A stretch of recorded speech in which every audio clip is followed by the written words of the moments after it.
Hello, I'm Mike Fontopoulos. I'm the academic coach for Springdale Public Schools, and today I want to chat with you about how to create contextualization if you're going to write an AP history essay, whether it's a DBQ or whether it's the LQ, and whether it's for AP World History, U.S. History, or European History. Really doesn't matter. The skill's the same. And what you're trying to do when you're creating contextualization is you're trying to put the prompt or the question, and then your thesis and what you're going to prove. You're trying to put that into a bigger concept, and maybe what you're really trying to do is ask, what, or you're answering why this question even came about. You're as it says in the rubric, which is a link right here that you can click. It's basically there to relate the topic of the prompt to a broader historical event that occurred before, during, or continues after the time frame of the question. And so I like to try to use it as a before, those things that kind of lend up to and why this event's actually taken place. And so today we're going to use the AP World History 2020 end of course exam, the DBQ that was used there. I happen to be a reader for that exam this year.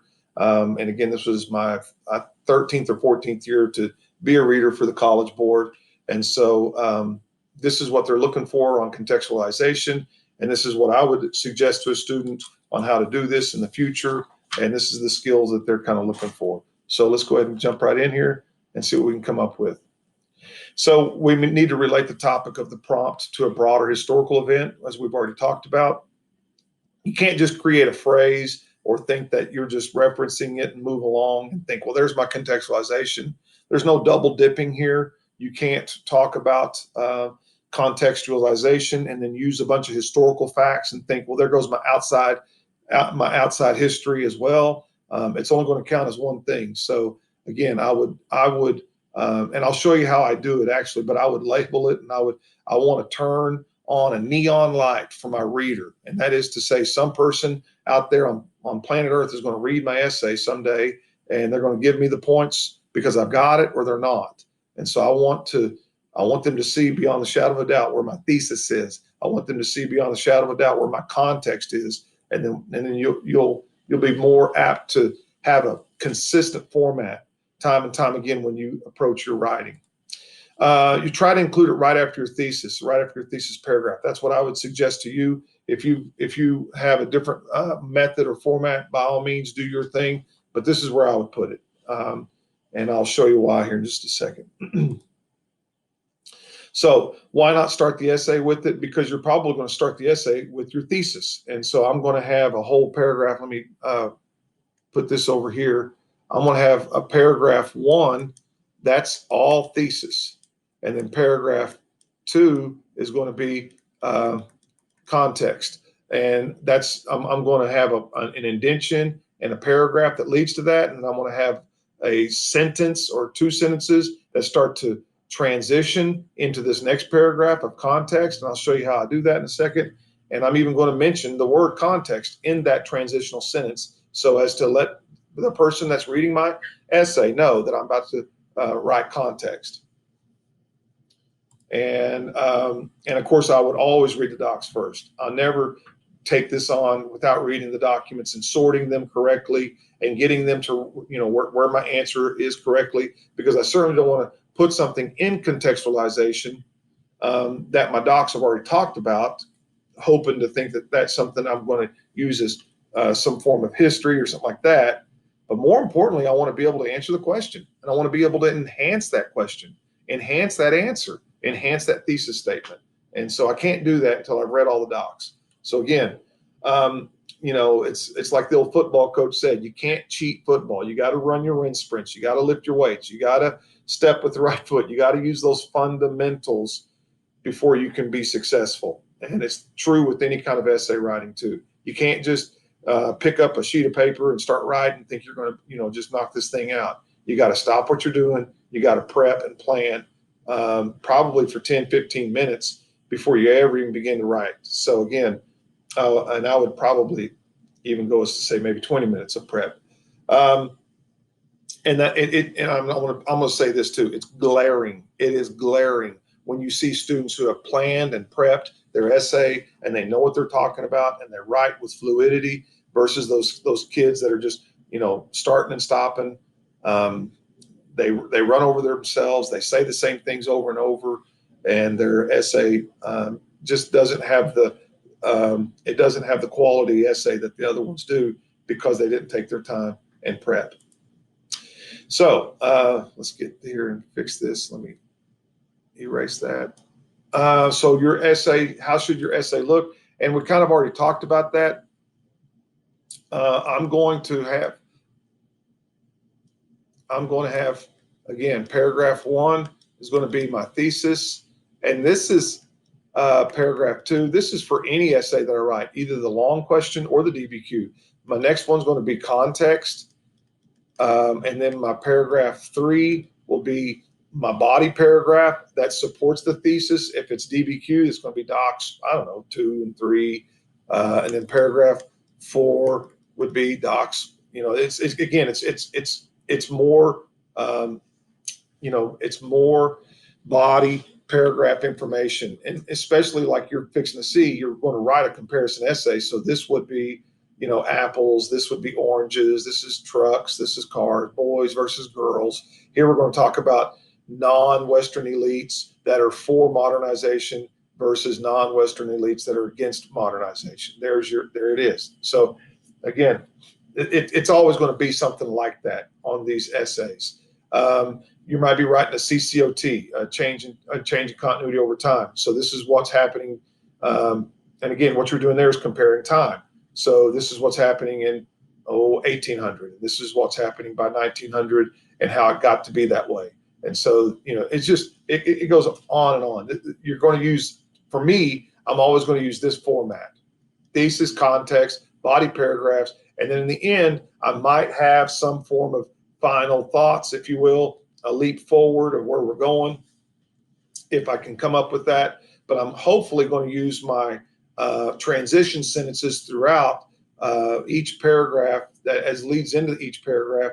That is a form of complexity. If you're looking for that complexity point, which we'll talk about later on in another video, a good way to get that complexity point is transition sentences that lead to an awesome point, if you will, or just keeps hammering away. I see it year after year, time after time, complexity points being awarded to students who are just clear, who just write with good clarity and are just good writers. They have good opening paragraphs, and they transition that paragraph to another, to the next, to the next, to the next. So again, don't discount good writing. What they're doing in English classes will help you in history classes and vice versa.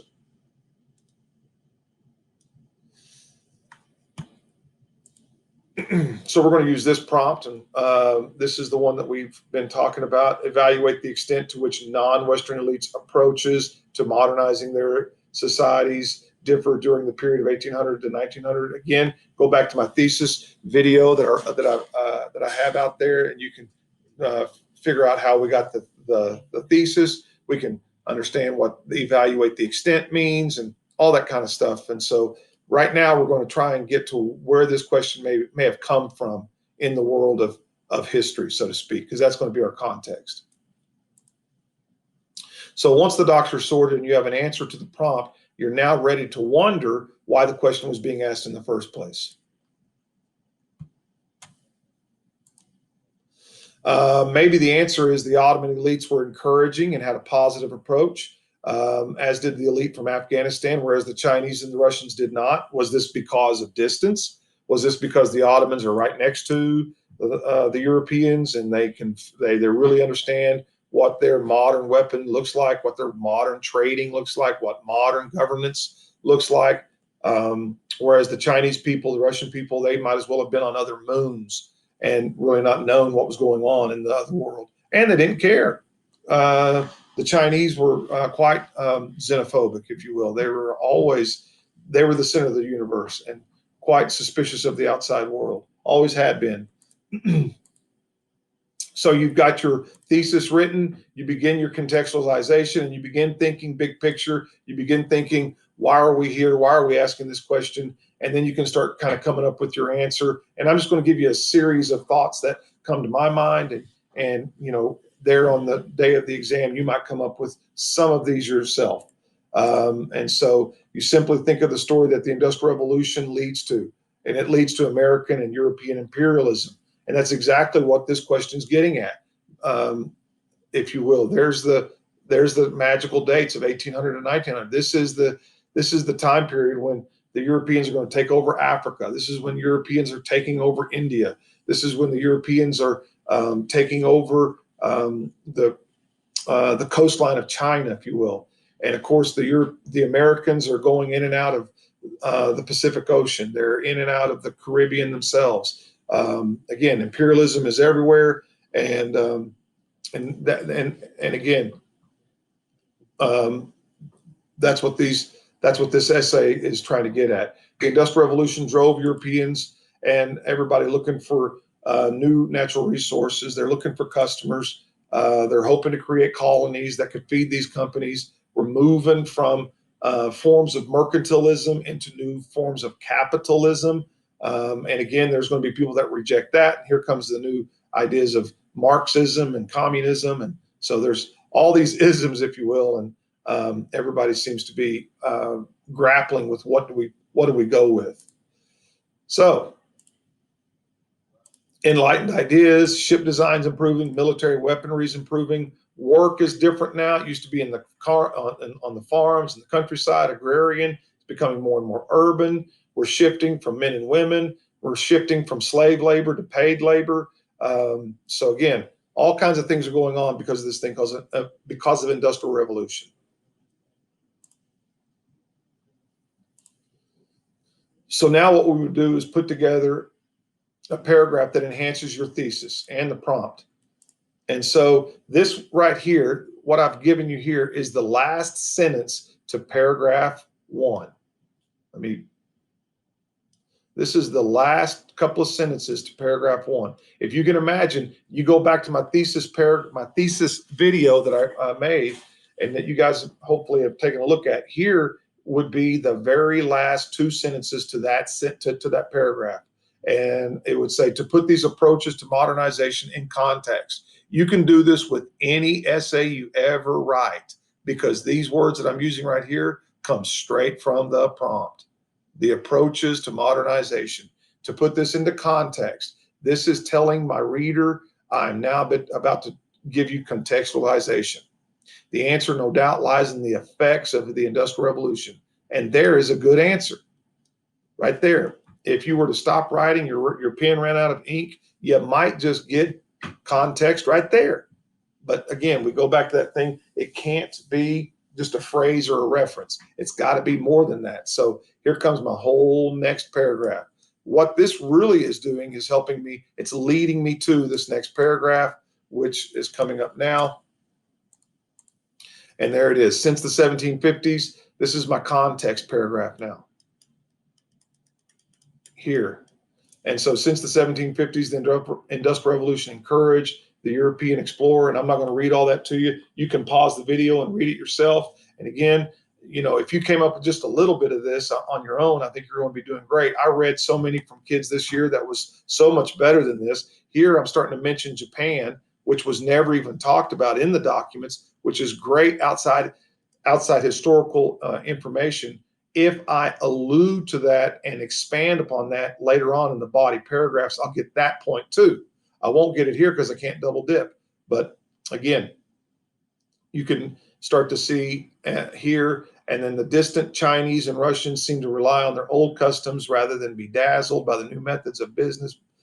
The closer the European powers, like the Ottoman Empire, seem to emulate the West and modernize at a faster rate. There you go. That's what we're talking about. And again, that kind of leads us into the next paragraph, which is the first body paragraph of those documents. And we're going to, first, the Chinese and Russian elites seem to refuse, and I put that in parentheses, that I'm talking about docs 3 and 4. And now I'm going to illuminate on that, talk about them later more and more. And there's another video that'll talk about that later, about how to include documents in your essay on a DBQ. And I'll share that whole paragraph with you here in a little bit. I hope this video helps, and I hope you start to see where to put context and why you put it where you put it.